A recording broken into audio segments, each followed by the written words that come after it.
Hello everybody. This lesson is called addiction. I think it's lesson number 3. There is not a single person on earth free of addiction. Everybody is addicted to something. For example, we're all addicted to oxygen.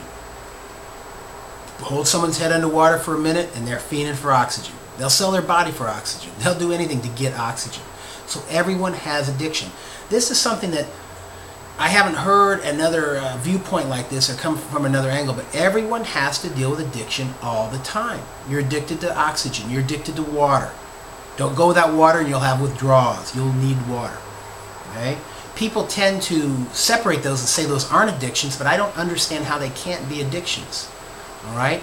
The problems happen when people are addicted to things that are harmful.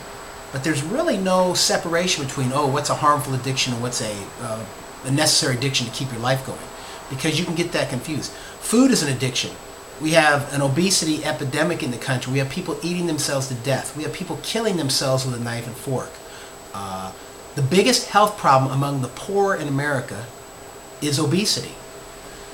So obviously, that is an addiction. Now, one of the hard things about that is you need food to survive. There's no one that can go without food, so it's almost like a heroin addict that has to take heroin once in a while, and just the small amounts of heroin or the proper amounts of heroin, which doesn't exist. So addiction is when something has more power over you than you do. Now, I think everyone can accept that, well, my need for oxygen has a lot of power over me. My need for water has a lot of power over me.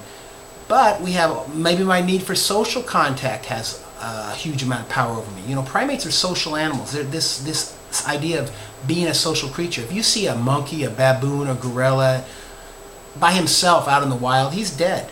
We have huge amounts of driving instinct and force to have us be social.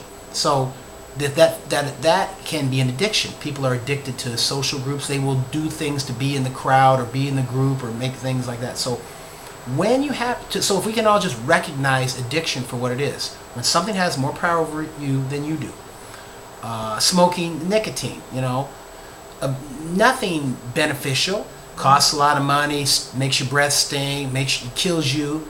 But that's an addiction. It's a chemical storm in the brain that makes you crave that like you would oxygen, like you would food. So that's another addiction.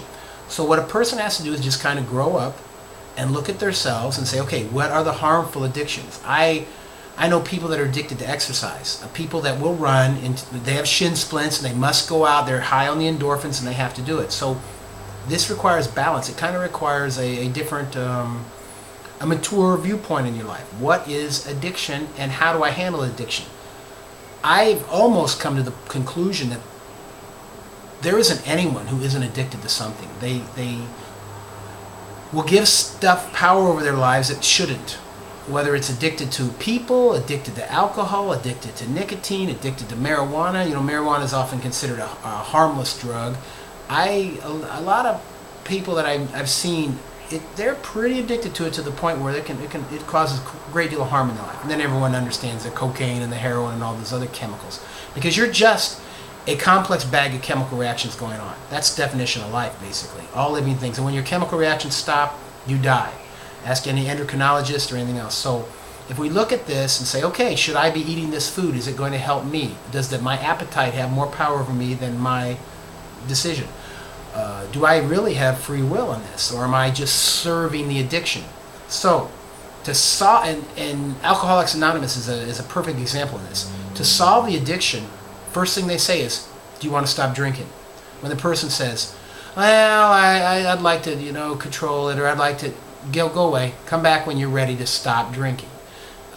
Same thing with cigarettes, same way with anything else. So you have to get, there's an old saying, you cannot play with the beast within you without becoming wholly animal. Addiction is like that. There's almost no middle ground. This is why I said earlier, food is an incredibly difficult addiction. I've seen people that had to lose weight to get in good enough shape to have surgery or they were going to die. And a doctor told me that a person has a greater chance of beating cancer than they have. Mr. Roosevelt, please call the office. Mr. Roosevelt, please call the office. Thank you. All right. That's a little interruption, but anyway, a person has a greater chance of beating cancer than they have of beating obesity, because obesity, the odds of someone beating that are less. So this is something I want you to think about, take a look at, take a kind of a ponder this, and look at the things in your life that you're addicted to that you don't need to be addicted to. And if you kind of look at all those and clear off the plate the things that you're addicted to that are hurting you, that are harmful, that you don't want to be addicted to, then you can kind of clean up your life and make that. So this is our lesson on addiction. It's a kind of a different way of looking at it. And if you kind of make a simple list, it'll help. So thank you very much. I'll talk to you later.